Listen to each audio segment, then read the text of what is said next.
আগস্টের পর দেখেছি সারা বাংলাদেশের বিভিন্ন জায়গায় প্রতিবাদ হয়েছে, সভা হয়েছে, সমাবেশ হয়েছে, কোথাও পুলিশ লাঠিচার্জ করে নাই, পুলিশ অ্যাকশনে যায় নাই। যখনই প্রয়োজন হয়েছে হাইকোর্ট ঘেরাও হয়েছে, বিচার ভবন বিচারপতির ভবন ঘেরাও হয়েছে, সচিবালয় ঘেরাও হয়েছে, ইউনিসেফ বাসভবন ঘেরাও হয়েছে। কোথাও পুলিশ লাঠিচার্জ করে নাই, কোথাও প্রশাসন অ্যাকশন নেয় নাই।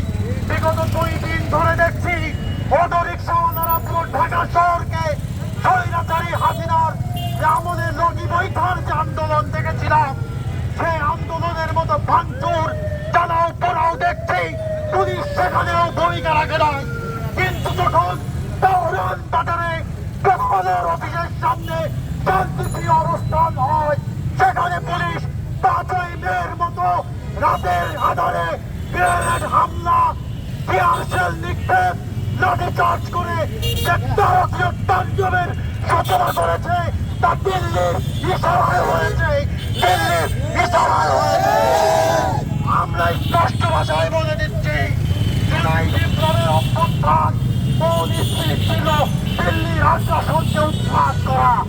আপনারা মিনমিন করে দিল্লির আগ্রাসনের দাসত্ব করবেন, আমাদেরকে শেখান, আপনার শেখানো ভাষায় কি আমরা প্রতিবাদ করব।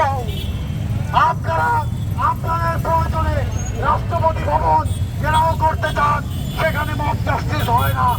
আপনারা ইউনুসের বাসভবন ঘেরাও করে পুলিশ হামলা করতে পারে না। আপনাদের বিপ্লব সমুন্নত রাখতে যদি আপনারা হাইকোর্ট ঘেরাও করেন, সেটা যদি বিপ্লব হয়, তার চেয়ে বড় বিপ্লব হচ্ছে এদেশে দিল্লির দাসত্বের বিরুদ্ধে প্রতিবাদ করা, দিল্লির আগ্রাসনের বিরুদ্ধে প্রতিবাদ করা। সেই প্রতিবাদ যারা করবে তারাই বিপ্লবী, তারাই বিপ্লবী, তারাই বিপ্লবী। দিল্লির আগ্রাসন রুখে দাও জনগণ।